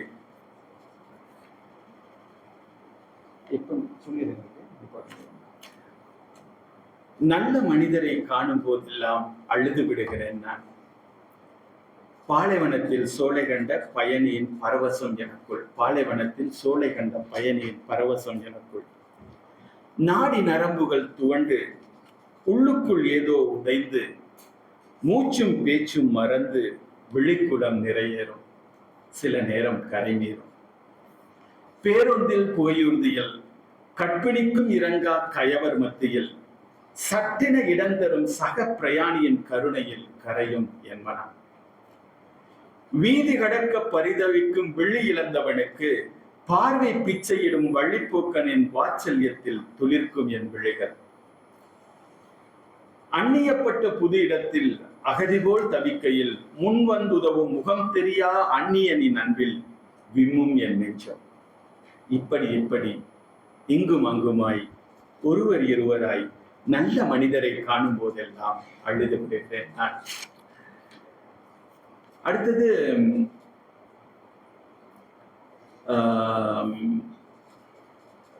இன்னொரு விஷயம் நான் கிட்டத்துல கூட எழுதினேன். நாம மனிதர்கள் ஒருவரை பார்த்து எனக்கு அடிக்கடி நடக்கிற ஒரு விஷயம், நான் ஏற்கனவே இதை பத்தி பேசி எழுதி இருக்கிறேன். சாதாரணமாக நான் இந்த காலை நடைபயிற்சியில ஐயாவை அம்மாவை நான் பார்ப்பேன். நான் அப்போ நான் மக்களை பார்க்கும்போது ஒருத்தர் 2 நாள் பார்ப்போம், அவங்கள பார்த்தா நம்ம ஒரு புன்னகை செய்ய முயற்சி செய்வோம். அப்போ அவங்க வந்து யோசிப்பாங்க, யார் இவரு, ஏன் இவரு நம்மளை பார்த்து புன்னகிக்கிறாரு, இவர்கிட்ட ஏதாவது ஒரு விஷயம் இருக்குமா, ஏதாவது நம்மகிட்ட எதிர்பார்க்கிறாரா அப்படின்ட்டு ஒரு கேள்வி இருக்கும். மனிதர்கள் புன்னகிப்பது, மனிதர்கள் கட்டாயம் தெரிஞ்சிருக்கத்தான் வேணும்னு இல்லை, நம்ம புன்னகிக்கலாம், ஒருத்தர் பார்த்து அந்த புன்னகையை திருப்பி கொடுக்கலாம், நம்ம பேசலாம் அப்படின்ட்டு இருக்கிற பொழுது, இப்போ இது நடக்காத பொழுது நான் வந்து இது வந்து கிட்டத்தட்ட 2017 அண்மையிலும் இதே பற்றி ஒரு கவிதை எழுதியிருந்தேன். புன்னகை செய், புன்னகை திரும்பி வருமாம், ஆயினும் நீ என் புன்னகையை திருப்பி தர மறுக்கிறாய், காரணம் தேடுகிறாய், யார் இவன், எதற்கிந்த புன்னகை, என்ன இவன் எதிர்பார்ப்பு, உணர்ந்து கொள், உன் காரண தேடலில் உன்னத உறவொன்று உருவாகும் பொக்கிஷ நிமிஷங்கள் தொலைந்து போகலாம். புன்னகை மனிதருக்கு மட்டுமேயான வரம், அதனிலால் அன்பான அந்நியனே பூட்டிய கதவுகளை திற, கொஞ்சம் அவை விரியட்டும், கண்களில் கொஞ்சம் சிநேகம் பரவட்டும், புன்னகை செய், எதற்காகவும் அல்ல, புன்னகைக்காக புன்னகை செய். இதே சிந்தனை இப்ப கிட்டத்தட்ட ஒரு 16 26 கிட்டத்தட்ட 10 வருஷத்துக்கு பிறகு மீண்டும் இந்த சிந்தனை வந்தது. அப்போ நான் இதை ஒரு வேறு விதமாக அணுகி பார்த்தேன்.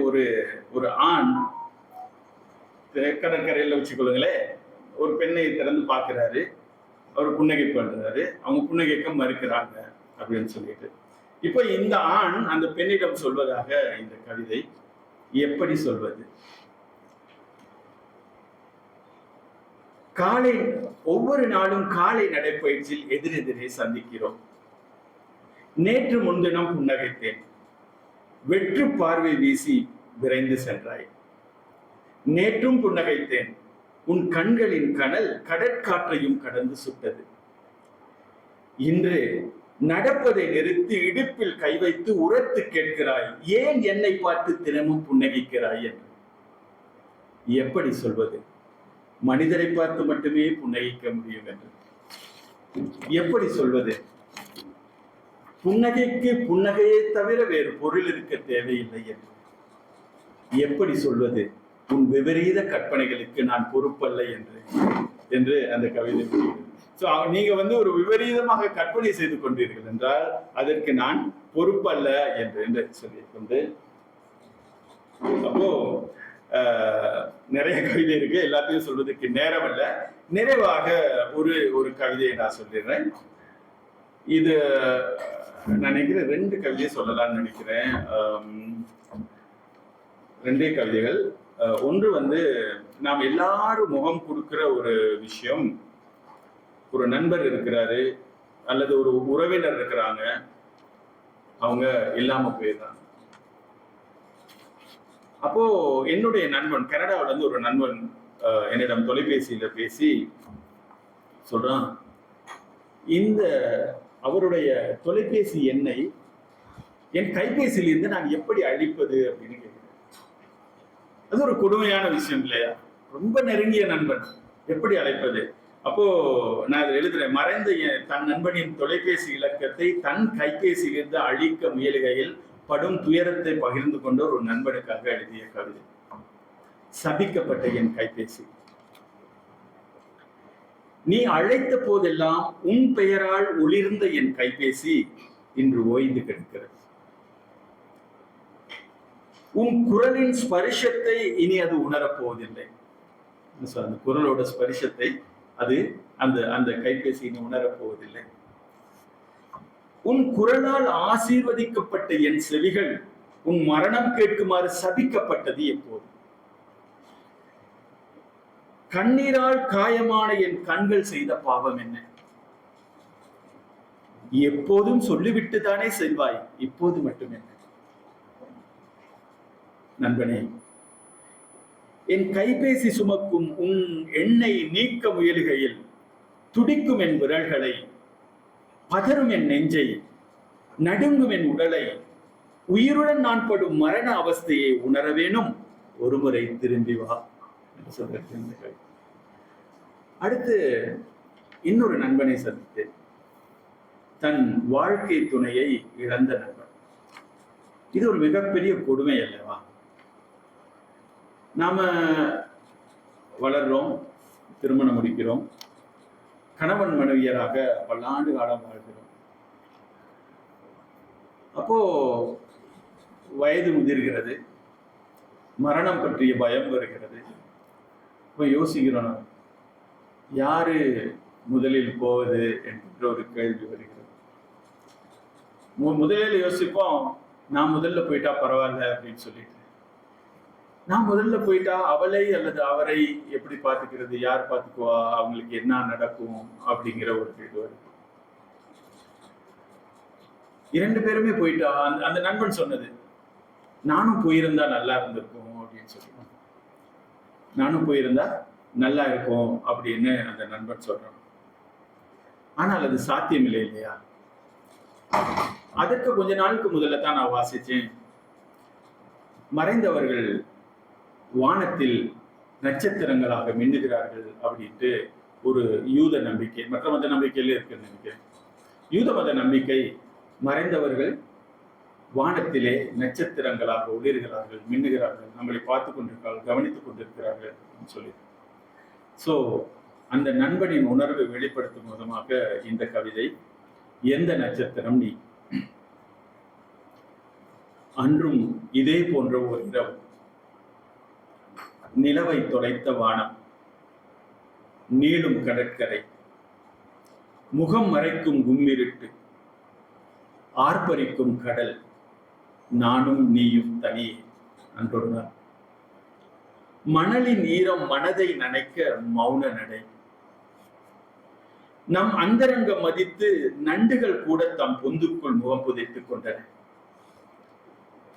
மணல் நடையில் சமன் இழந்து உரசி விலகும் நம் உடல்களிலிருந்து உருகி வழிந்த பேரன்பில் அந்த இரவு ஈரமானது.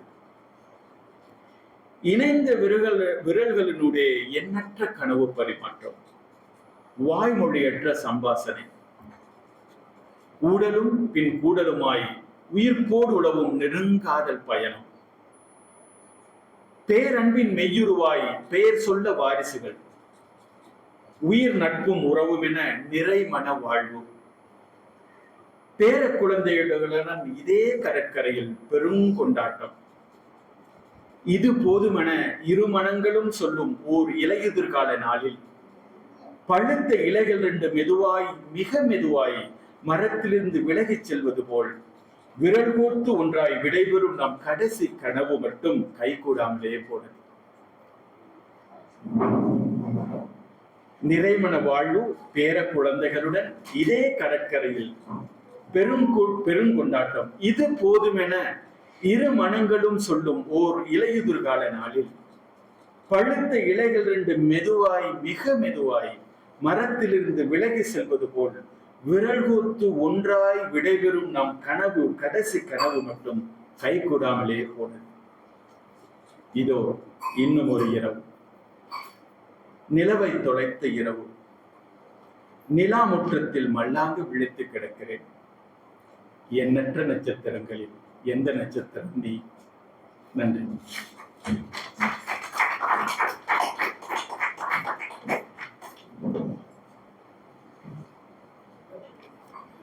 மிகவும் சிறப்பான, அனைவரையும் ஈர்த்து வைத்திருக்கின்ற ஒரு உரையை நிகழ்த்திய கவிஞர் சுப்பிரமணிய செல்வா அவர்களுக்கு முதல் பாராட்டுகளையும் நன்றிகளையும் தெரிவித்துக் கொள்கிறோம்.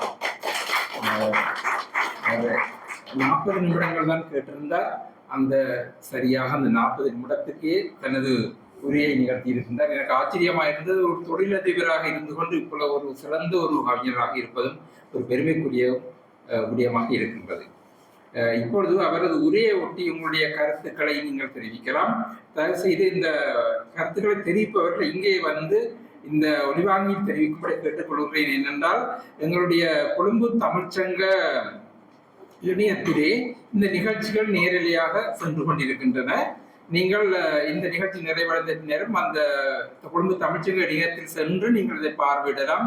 இந்த பதவியில இருக்கிறத நீங்கள் விரும்பி உங்களுடைய நிகழ்ச்சிகளை பார்க்கலாம். நிகழ்ச்சி கடந்த 30 நாட்களுக்கு இருக்கிறது, பார்வையிடலாம். எனவே தயவு செய்து நிகழ்ச்சி உங்களோட கருத்துக்களை தெரிவிப்பவர்கள் இங்கே வந்து செய்தால் அந்த நிகழ்வுகள் பதிவாகி செல்லக்கூடியா இருக்கும். உடைய கருத்துக்களை சுருக்கமாக வந்து தெரிவிக்கும்படி கேட்டுக்கொள்கிறேன்.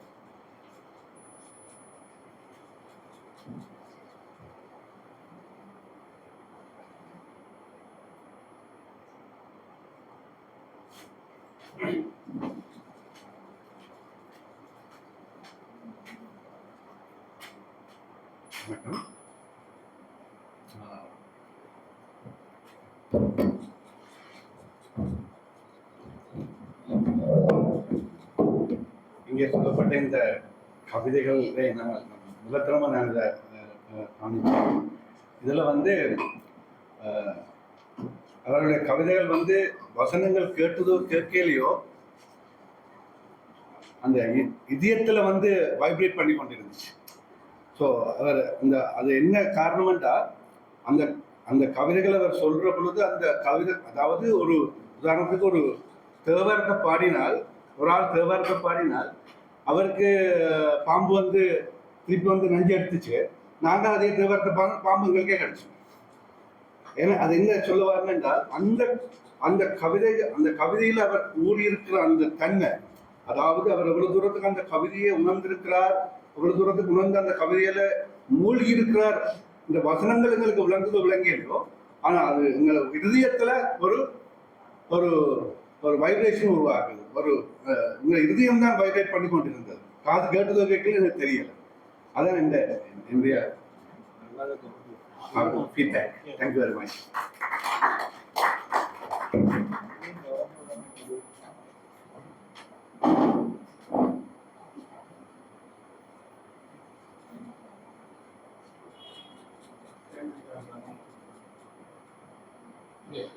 கேட்கலாம்.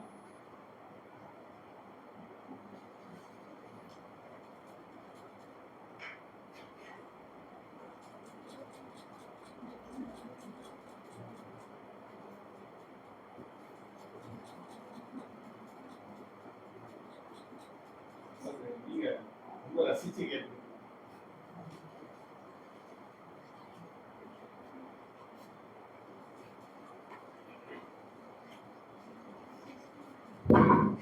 கவிஞர் அவர்களுடைய கவிதை மிக சிறப்பாக இருந்தது. அதில் உண்மையாக என்னன்னு சொன்னால், கவிதைன்றது வந்து அது மொழிகள் எல்லாத்தையும் கடந்து உணர்வுகளோடு சம்மந்தப்பட்ட ஒரு விடயம். அப்போ இந்த சொன்ன மொழிகள், அவர் சொன்ன மாதிரி அந்த சொன்ன மொழிகள் எல்லாத்தையும் தாண்டி உணர்வுகள் தான் இதயம் வைப்ரேட் பண்ணி கொண்டிருந்தேன்னு சொல்லலாம். மற்றது வந்து எடுத்துக்காட்டாக இவர் அங்கே திருநாவுக்கரசர் மசில் வீணை அந்த இதில் இருந்து அந்த காட்சி படிமம் எப்படி அந்த கவிதை வளர்ந்து கொண்டு வருது, அது எப்படி எங்களுக்கு தெரியுதுன்னு சொல்லி, உண்மையா அந்த மசில் வீணை மண்ட அந்த தேவாரத்தில் இருந்த சொற்களை விட அந்த காட்சி தான் எங்களுக்கு தெரியும். தேவாரங்களை எல்லாம் படிக்கிற நேரத்தில் அந்த காட்சி தான் எங்களுக்கு வந்து அந்த கண்ணுக்கு தெரியுது. அதுதான் அந்த கவிதையின் சிறப்பு. ஏனைய இதுகளை விட அந்த கவிதையின் சிறப்பு அதுதான். இப்ப அவர் சொல்லி கொண்டு வந்து அந்த யாப்பிலக்கணத்துல எங்களுக்கு மரபு ரீதியான கவிதைகள் வந்து எப்படி உருவாக்கப்பட்டது, அப்படி வந்து அது அரங்கத்திலே இருந்தது. உண்மையா அந்த தெருவுக்கு கொண்டு வந்த வந்து வோல்டர் விட்மன் கவிதையை பாரதி படிச்சு அதுக்கப்புறம் அதை புதிது சுவை புதிது. இதே மாதிரி இந்த கவிதைகள் நான் வாய்ச்சிட்டு இருக்கிறேன், ரொம்ப வாய்ச்சிட்டு இருக்கிறேன். ஆனா இது வித்தியாசமான ஒரு கோணத்துல இருக்கு அந்த கவிதை. நான் முத்துக்குமார் கவிதைகள் வந்து அவர் சொன்னார், மெதுவாக ஆரம்பிச்சு அப்படியே உச்சத்துக்கு கொண்டு போய் அந்த கடைசியில் அந்த ட்விஸ்ட் இருக்கும். அந்த ட்விஸ்ட் வந்து கவிஞர் கவிதையிலையும் வந்து காணக்கூடிய, அந்த ஒவ்வொன்றிலையும் காணக்கூடியதா இருந்த அந்த ஸ்ரேல்ற அந்த நட்சத்திரங்களை பற்றி கொண்டு வந்து சொன்னது, யூதர்கள்ற நட்சத்திரங்களை கொண்டு வந்து சொன்னதும் மிகச்சிறப்பு. அந்த என்னன்னு நீ அந்த நீ எந்த நட்சத்திரம் என்று கேட்கிறதே அது ஒரு இப்ப எந்த நட்சத்திரம் என்று கேட்டா அந்த கவிதையை வாசிக்க முதல் எங்களுக்கு வந்த உணர்வை விட அந்த கவிதையை சொன்ன பிறகு எந்த நட்சத்திரம் என்று சொல்லி நாங்கள் இப்ப கேட்கும் போது உங்களுக்கும் நீங்க கேட்கும் போது ஒரு வித்தியாசமான ஒரு உணர்வு திங்கிங் வரும். அது இந்த கவிதைகள்ல இருக்கிற ஒரு அட்ராக்ஷன் அல்லது மந்திரம் என்று சொல்லலாம், அல்லது ஒரு அந்த இயக்குற யந்திரம்னு சொல்லலாம். ஆகவே மிகச்சிறப்பாக ஒரு அலுப்பு இல்லாம நல்ல வடிவாக கொண்டு போனேன். நான் ரசித்தேன். நன்றி.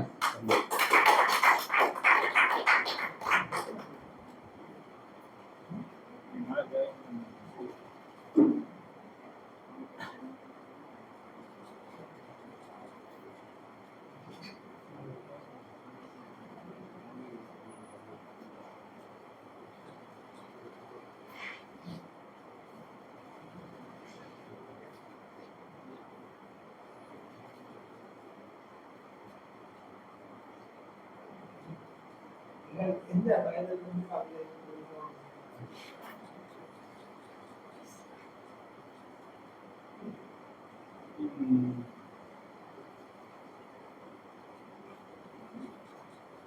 எழுதுவீங்க? மிக மிக குறைவாகவே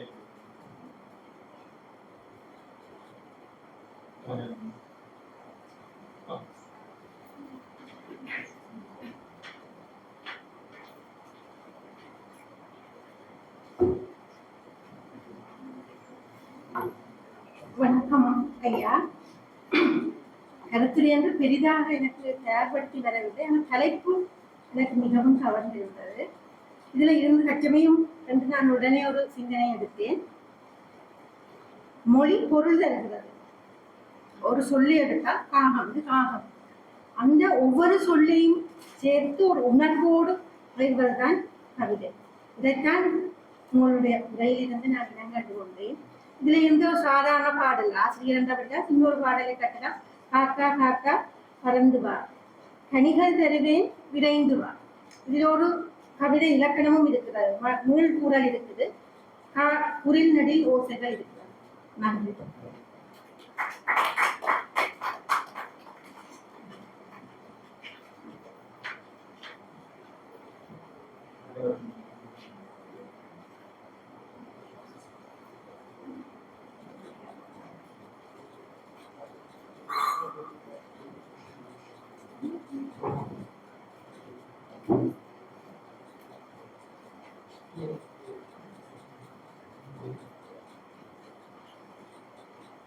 தலைவரவர்களின் கட்டுப்பாட்டுக்கு எப்படி நான் இங்கே வந்திருக்கிறேன். எப்பொழுதுமே நான் கருத்து கூறுவது என்பது நிகழ்வதால் நான் ஒரு கோயில் மனம் போல எல்லாவற்றுக்கும் கருத்து கூறுகிறேன் என்று இருக்கக்கூடாது. திரு சுப்பிரமணியம் செல்வா இன்றைய உரைஞர் அவர்கள் இந்த உரைக்கு மிகவும் ஒரு ஆழம் சேர்த்திருக்கிறார். அவரை நீண்ட காலமாக அறிவேன். அவருடைய கவிதை நூலையும் வாசித்து மகிழ்ந்திருக்கிறேன். இங்கே அவர் கவிதையின் பின்னால் இருக்கின்ற கதைகளை சொல்லுவார் என்ற ஒரு புரிதலோடு தான் வந்தோம். கதைகளை சொன்னார். அந்த கதைகள் அந்த கவிதை உருவாகுவதற்குரிய ஒரு பகைப்புலத்தை அவர் எங்களுக்கு கூறினார். நான் சில விடயங்களில் சில கவிஞர்கள் ஒரு சம்பவத்தை வைத்துக் கொண்டே கவிதை எழுதியிருக்கிறார்கள். குறிப்பாக கண்ணதாசனுடைய கவிதைகளை சொன்னார். பல கவிதைகளுக்கு சொல்லுவார்கள், ஒரு நிகழ்ச்சி ஒன்று நடந்ததும் முதலில் இங்கே அந்த இளைஞர்கள் கூறிய கருத்துக்கள் இந்த கவிதைகளை கேட்கும் போது அவங்க மனதிலே ஒரு உணர்ச்சி விளைகிறது. ஒரு சம்பவம் நடந்து ஒரு உணர்ச்சி விளைந்ததன் காரணமாக கவிதை எழுதியவர்கள் இருக்கிறார்கள். கண்ணதாசன் அவர்கள் ஒரு பொழுதில் அந்த அரசியலில் அவர் சார்ந்த கட்சி சார்பாக பல பிரச்சனைகள் நடந்து ஒரு பிழையான ஆளை ஒரு பொறுப்பான பதவிக்கு தேர்வு செய்த போது அவர் எழுதிய பாட்டு தான்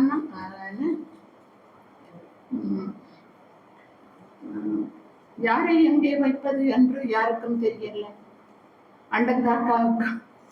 அந்த பாட்டு என்னென்றால் யாரை எங்கே வைப்பது என்னென்றால் அவருடைய மனதில் அவ்வளவு ஒரு கோபமும் கொதியும் வந்ததாலே அந்த கவிதையை எழுதியிருக்கிறார். அதே போல அண்ணன் என்னடா தம்பி என்னடா, இந்த பாட்டுகள் எல்லாம் அவருடைய வாழ்க்கையிலே அவருக்கு ஏதோ ஒரு விதத்திலே ஒரு உணர்ச்சி பிரளயத்தை உருவாக்கிய போது அந்த பாடல்களை அவர் யாத்திருக்கிறார்.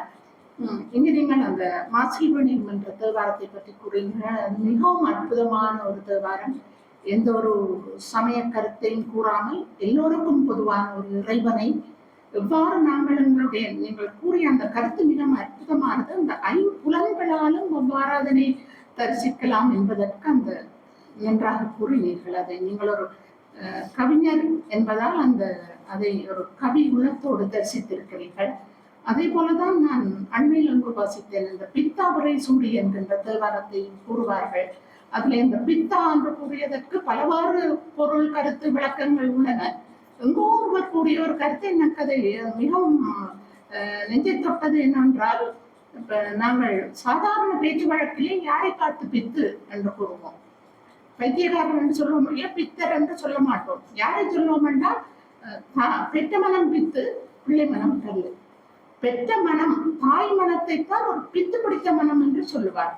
இப்ப பித்தா என்றவர் கூறியது இந்த உலக இலக்கியங்களிலே நாங்கள் காண முடியாத ஒரு ஒரு சொல்லாடல் என்று நான் அங்கோ வாசித்தேன். அதை பற்றி சிந்தித்து பார்க்கும்போது அந்த கவிதை தொடங்கும் போதே அவர் என்ன சொல்லுகிறார், தாயிலும் மேலான தலைவன் என்று அவனை வைத்துக் கொண்டு பித்தார். அதாவது உன்னுடைய நீ என் மேல் வைத்திருக்கின்ற பித்து, நான் உன்மேல் வைக்கின்ற பித்து. அப்படி இந்த கவிதைகளுக்குள்ளே நாங்கள் நுணுகி ஆராயும் போது கவி சொற்களுக்குரிய பொருள் யாப்பிலக்கணம் விதிப்படி இருக்கிறதா இல்லையா, மரபை மீறுகிறதா மரபோடு இருக்கிறதா என்பதை தவிர அந்த கவிதை நீங்கள் கூறியது மிகச்சரி. அந்த கவிதை நம்முள் எந்த உணர்வை விளைக்கின்றது, அந்த கவிதையை வாசித்த பின்பு பல நாட்களுக்கு கூட உங்கள் மனதிலே ஒரு ஊற போட்ட ஒரு விடயம் போல இருந்து எங்களை ஏதோ ஒரு விதத்திலே நெருக்கடிக்கு உள்ளாக்கி கொண்டிருக்கின்ற ஒரு கவிதை மிக முற்றுப்பட்ட கவிதை என்று சொல்வேன். ஈழத்து கவிதை உலகிலே பல கவிஞர்கள் அப்படி கவிதைகள் படித்து வருகிறார்கள். தமிழ்நாட்டிலே கூட புது கவிதை என்று சொல்லும் போது பிரமீள் என்று முக்கியமாக கூறுவார்கள். அவர் திருவோணமலையைச் சேர்ந்த தர்ம சிவராம் என்பது நமக்கெல்லாம் பெருமை சேர்க்கின்ற ஒரு விடயம். நன்றி.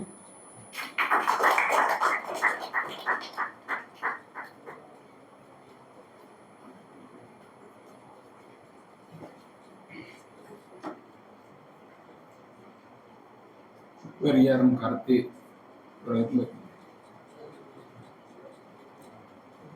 இன்றைய நிகழ்விலே கலந்து கொண்ட கவிஞர் சுப்பிரமணிய செல்வா அவர்களுக்கு நன்றிகளை தெரிவித்துக் கொண்டு இந்த நிகழ்விலே கலந்து கொண்ட உங்கள் அனைவருக்கும் நமது நன்றிகளை தெரிவித்துக் கொள்கின்றோம். இந்த நிகழ்விலே கலந்து கவிதைகளின் கதைகள் என்ற தலைப்பிலே உரையாற்றிய கவிஞர் சுப்பிரமணிய செல்வா அவர்களுக்கு கொழும்பு தமிழ்ச்சங்க தலைவர் சுகந்தி ராஜகுலேந்திரா அவர்களை நினைவு பரிசை அளிக்குமாறு அன்போடு அழைக்கிறேன்.